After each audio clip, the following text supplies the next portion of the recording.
আমরা বলেছিলাম বিএনপি যতই নির্বাচনের জন্য চেল্লাক না কেন ইউনূসের সন্ত্রাসী সরকার নির্বাচন দেবে না। এখন দেখেন কারো মুখে নির্বাচনের কথা নেই। দেশের ভেতর জায়গায় জায়গায় এরই মধ্যে এনসিপি, ছাত্রদল কিংবা বিএনপির সঙ্গে মারামারির ঘটনা ঘটেছে। জামায়াত যোগ দিয়েছে এনসিপির সঙ্গে, কিংবা আসলে এনসিপির সকলেই তো আসলে জামায়াতের ঘরে জন্মানো ওলামাইয়া। আওয়ামী লীগের পর দেশের বাম দলগুলোকে নিষিদ্ধ করার কথা উঠবে, তারপরই আসবে বিএনপির পালা। যতই মির্জা সাহেব আনন্দিত হন না কেন, আওয়ামী লীগ নিষিদ্ধ হলে বিএনপি নিষিদ্ধ হবে না, এই সুখ নিয়ে মির্জা সাহেব খুব বেশি দিন রাজনীতি করতে পারবেন বলে আমি দেখতে পাই না।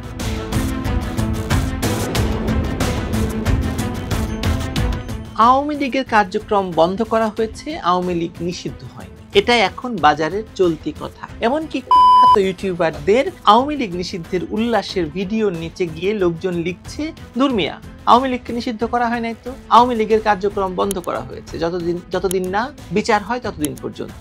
অবৈধ ইউনূস সরকার অবৈধভাবে আইন সংশোধন করেছে, যার এখতিয়ার তার নেই। কিন্তু প্রশ্ন তো সেটা নয়। প্রশ্ন হলো আওয়ামী লীগকে নিষিদ্ধের জন্য ইউনূস সরকার মাঠে নামিয়েছে জামায়াত সহ দেশের সকল মৌলবাদী শক্তিকে, আর নেতৃত্বে রেখেছে চেহারা সুরতে ডক্টর ইউনূসের মতো আধুনিক হলেও মাদ্রাসা শিক্ষায় শিক্ষিত হাসনাত, সার্জিস, মাহফুজ, নাহিদদের। এখন যে সরকারটি আমরা দেখছি তাকে যদি আমরা রাজনৈতিক আতশকাজ দিয়ে দেখি, তাহলে দেখতে পাই যে বিএনপি জামায়াতের সঙ্গে এনসিপি বা নাপা মিলে সরকার চালালেও দেশের ভেতর জসিমউদ্দিন রহমানের মতো ভয়ঙ্কর জঙ্গি নেতাদের সামনে রেখে তারা কাজ করছে। বাংলাদেশ বিগত অগাস্টের পর থেকে জঙ্গিবাদের জন্য উন্মুক্ত দেশ হিসেবে আত্মপ্রকাশ করেছে, আর এখন তো পাকিস্তান থেকে প্রকাশ্যেই বলা হচ্ছে যে ভারতের বিরুদ্ধে জঙ্গি হামলা ঘটানোর জন্য পাকিস্তান থেকে জঙ্গিদের বাংলাদেশেই আশ্রয় দেওয়া হচ্ছে। বিএনপি জামাত প্রকাশ্যে ক্ষমতার দ্বন্দ্বে জড়ালেও সরকারে যখন তারা কাজ করে তখন রীতিমতো তারা হরিহরাত্মা।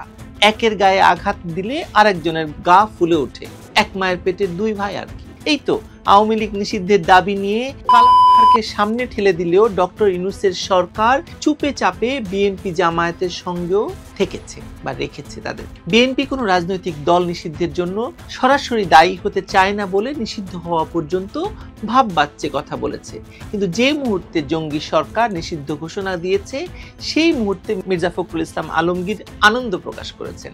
ভারপ্রাপ্ত চেয়ারপারসন মনে করেছেন দেশের 18 কোটি জনগণ নাকি আওয়ামী লীগকে নিষিদ্ধ চায়। শুধুমাত্র বিএনপির অবহেলিত অমুসলিম নেতা গয়েশ্বর চন্দ্র রায় আশঙ্কা করেছেন যে এরপর কি তারা বিএনপিকে নিষিদ্ধ করে বসে কিনা। গয়েশ্বর রায়ের এই আশঙ্কা কেবল তার একার নয়, এই কথাটি অনেকেই বলতে শুরু করেছেন। কচু গাছ কাটতে কাটতে নাকি একসময় মানুষ পাক্কা ডাকাত হয়ে ওঠে। ডক্টর ইউনূসের এই সন্ত্রাসী তরুণরা বিগত জুলাই মাসে মাঠে নেমেছিল অস্ত্র শস্ত্র নিয়ে মানুষ হত্যা করে ক্ষমতা দখল করতে, তারা তাদের সফল হয়েছে। আমরা বলেছিলাম বিএনপি যতই নির্বাচনের জন্য চেল্লাক না কেন ইউনূসের সরকার নির্বাচন দেবে না। এখন দেখেন কারো মুখে নির্বাচনের কথা নেই। দেশের ভেতর জায়গায় জায়গায় এরই মধ্যে এনসিপি, ছাত্রদল কিংবা বিএনপির সঙ্গে মারামারির ঘটনা ঘটেছে। জামায়াত যোগ দিয়েছে এনসিপির সঙ্গে, কিংবা আসলে এনসিপির সকলেই তো আসলে জামায়াতের ঘরে জন্মানো ওলামাইয়া। বাপকে তারা ভুলে যেতে পারে কিন্তু অস্বীকার তো করতে পারে না। সেদিক দিয়ে বিএনপির সঙ্গে বরং তাদের কোনো সম্পর্ক নেই সেই অর্থে, বরং বিএনপিকে তারা মনে করে একটি নিষ্কর্মা দল। 16 বছর আন্দোলন করেও তারা আওয়ামী লীগকে ফেলতে পারে নাই, আর এখন যখন নাপার সন্ত্রাসীরা সরকার ফেলে দিয়েছে, তাদেরকে দয়া করে ভাগ দিয়েছে বলে এখনো টিকে আছে, নাইলে এই দলটিকে কে পুছে বলুন। মাঠ থেকে আওয়ামী লীগকে সরিয়ে দেওয়ার পর থেকে বিএনপিকে তারা টার্গেটে রেখেছে। ক্ষমতার ভাগ কেউ দিতে চায় না, দিতে চায় কেনই বা দেবে? কারণ তারা তো জানে যে নির্বাচন হলে আওয়ামী লীগের অনুপস্থিতিতে বিএনপির হাতেই ক্ষমতা চলে যাবে, আর সে কারণেই নির্বাচনও দেবে না, ক্ষমতাও দেবে না। রাজনৈতিকভাবে তুলনামূলক নীরব খালেদা জিয়া তাদের কাছে নিরাপদ, সুস্থ ও রাজনৈতিকভাবে সরব তারেক জিয়ার চেয়ে। এখন সেই তারেক জিয়ার স্ত্রীকে বেগম জিয়ার সঙ্গে ফেরত দিয়েছে, এই তো ঢের, এর বেশি কি দরকার? বিএনপিও এর বেশি কিছু চাইতে পারছে না এই মুহূর্তে। না হলে শাহবাগে আওয়ামী লীগ নিষিদ্ধের দাবিতে গিয়ে হাজির না হলেও পেছন থেকে এই কালাপাহাড়দের সমর্থন দিয়েছে, আনন্দিত হয়েছে। কিন্তু এই আনন্দ কতদিন টেকে সেটাই দেখার বিষয়। আমি দেখতে পাচ্ছি যে অল্প কিছু দিনের মধ্যেই বিএনপির বিরুদ্ধে তারা প্রবল জনরোষ সৃষ্টির জন্য কাজ শুরু করবে, কারণ দেশে মুক্তিযুদ্ধের রাজনীতির যেটুকু অবশিষ্ট আছে বিএনপি চাইলেই সেটুকু দিয়ে দেশের মানুষকে কাছে টেনে নিতে পারত। আর ডক্টর ইউনূসের বিএনপিরাও বুঝতে পেরেছে যে মুক্তিযুদ্ধকে অস্বীকার করে তারা বেশি দূর এগোতে পারবে না। সেই কারণে সন্ত্রাসী উপদেষ্টা মাহফুজ আওয়ামী লীগ নিষিদ্ধের পরপরই ফেসবুকে স্ট্যাটাস দিয়ে বলেছে যে এরপর জামায়াতকে ক্ষমা চাইতে হবে পাকিস্তানের পক্ষে আর মুক্তিযুদ্ধের বিপক্ষে কাজ করার জন্য। হুমকি দিয়ে বলেছে না হলে তাদেরকে নাকি উচিত শিক্ষা দেবে তারা। হঠাৎ করে মুক্তিযুদ্ধ নিয়ে মাহফুজ আলমের এই মরা কান্না সেই সময় শুরু হলো যখন দেশে মুক্তিযুদ্ধের নেতৃত্ব দানকারী আওয়ামী লীগকে মাঠ ছাড়া করা হয়েছে, কার্যক্রম বন্ধ করা হয়েছে, যাতে সেই ফাঁকা জায়গাটা বিএনপি না নিতে পারে। এখন যে কোনো সময় দেখবেন বিএনপির বিরুদ্ধে এরা মুক্তিযোদ্ধা হত্যারও অভিযোগ এনে বিএনপিকে নিষিদ্ধের ক্ষেত্র প্রস্তুত করবে। যেহেতু বিএনপি একটি ক্ষমতালোভী দল, সেহেতু তারা এখনো বুঝতে পারছে না, কিংবা যেহেতু ক্ষমতার ভাগ পেয়েছে এবং আওয়ামী লীগের মতো প্রধান শত্রুকে এই সন্ত্রাসীরা দমন করেছে, সেহেতু কৃতজ্ঞতা থেকেই হয়তো তারা এখন ইউনূস সরকার ও তার সন্ত্রাসী বাহিনীর হাতে হাত রেখেই খুশি থাকতে চাইছে।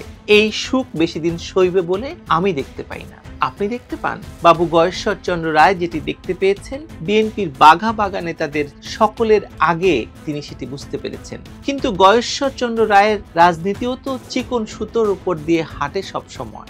সংখ্যালঘু হয়ে বিএনপির নেতা হতে পেরেছেন, এই না ঢের। তারপর আবার অত কথা বলার সাহস আসে কোত্থেকে বলেন?